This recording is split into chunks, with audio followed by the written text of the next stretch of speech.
Hello, everyone. Welcome to balancedact. It's gonna be a quick episode, but I wanted to touch on the idea of the law of attraction and if it's real. So let's look at the practical side of things.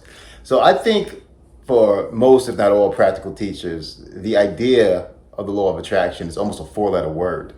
I mean, you hear them all talk against it. David Goggins, Joe Rogan, they're all like, fuck that law of attraction shit. That shit will fuck you up. That will keep you sitting on your couch waiting for miracles. Obviously, on the spiritual side, it's almost like a basis for most modern spiritual teaching. I think what they call New Age religion, so to speak, which is, all this stuff is kind of like pseudo-Buddhism, basically, where there's a lot of meditation involved, following of spirit guides. The law of attraction is definitely, I think, a cornerstone in, I think, modern day spiritualism.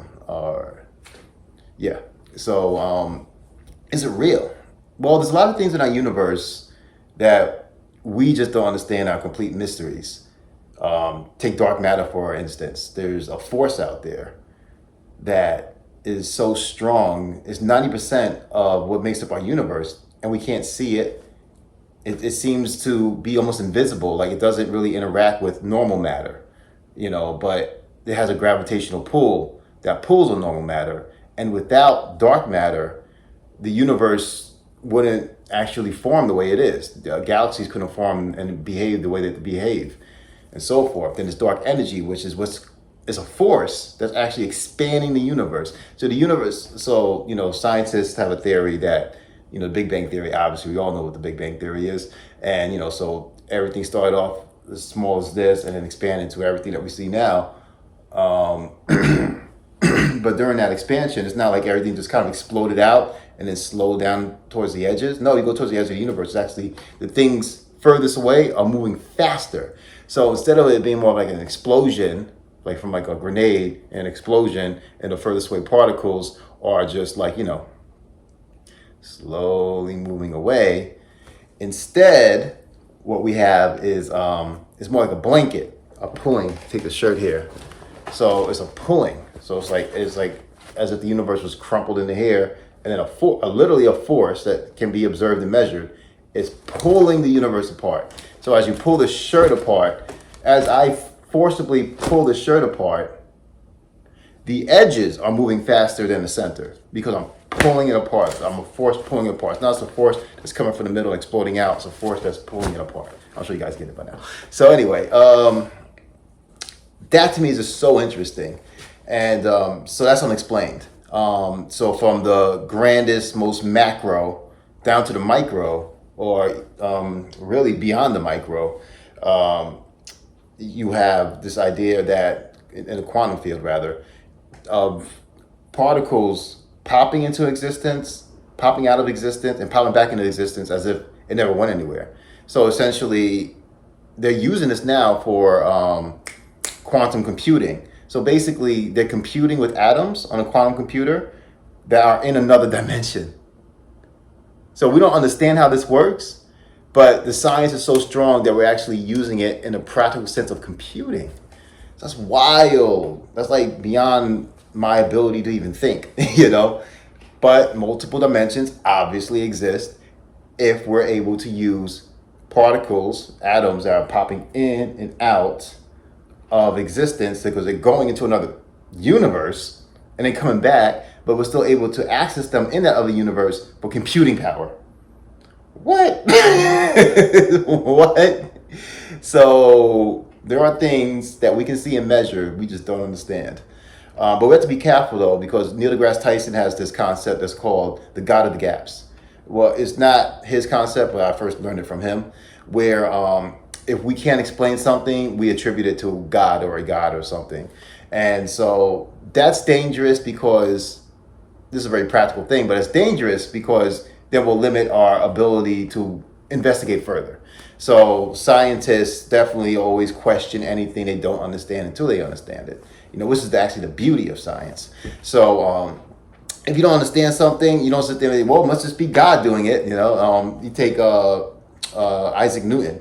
Isaac Newton couldn't really explain how, he understood how gravity worked, obviously. But he didn't quite understand how certain things keep their rotation around the sun and so forth, like how bodies keep their rotation around another body. So he just said, oh, it must be God's force. And then he stopped right there. So that's God of the gap. So he just attributed his gap of understanding, instead of saying, I just don't understand this, but maybe one day we will, he just took his understanding and attribute his gap within his understanding and just attributed that to God. So, but no, there were forces there involved that he just didn't understand, that he couldn't see. He couldn't see how Jupiter was controlling, it was affecting the rotation of certain celestial bodies like Earth and Mars and so forth. And he couldn't explain the weirdness of the rotation around the sun. It didn't make sense to him mathematically, but he couldn't see how Jupiter was having an effect. So therefore, he just assumed that it must be the weirdness must be attributed to God, but it was attributed to Jupiter's effect on the rotation of the Earth and on Mars. So that's something we want to be careful of course. But what about synchronicities? What about when you think about calling a friend and then that friend calls you and and you get that whoosh rush feeling of like, oh, I was going to call you. When you're hard on money and you're just not going to make it, and then you randomly get a check, which happened to me recently, for $100 in the mail, like literally a random check from like an electric company that I used to mess with, and they overcharged me for $100 years ago, and they just now sent me a check for $100 randomly when I really needed that $100. So what about those moments, those moments of synchronicity? Well, if you look at it practically, they just say that that's just our ability as human beings. We have this innate ability for survival to recognize patterns. So we recognize patterns in behavior, patterns in our own thoughts, patterns within nature. So let's be able to collect food, be able to socialize better, be able to survive. You notice patterns in behavior. So if somebody's being really nice or being really mean or perhaps about to get violent, you can recognize those patterns, and those help you to navigate a social situation, because we are social creatures. So that's why we can look up in the sky and look at a bunch of random stars and be like, that looks like a belt to a warrior to me, or that looks like a crab to me. It don't look like a crab or a bear for that matter. I don't know what the ancients were seeing when they were looking up, but nonetheless, that's how we're able to see those things. Also, when you look up into the sky, you see clouds and it looks like a dragon to you. That's just your pattern recognition working. So they say that's what synchronicity is. Synchronicity is just basically, we're just noticing patterns, but really it's just random chance. It's just random chance. And if you roll dice enough times, you're going to get a 7. As many times as you imagine you want to get a 7. I want to get a 7 5 times. Roll the dice enough times, you'll get 7 will pop up 5 times. But is that true, or is there a deeper working, something working here that's deeper beneath the level that we can't see? So we're already seeing that the universe is moving faster than we thought it could because we observed it. But before that, we just assumed that the universe didn't move that fast.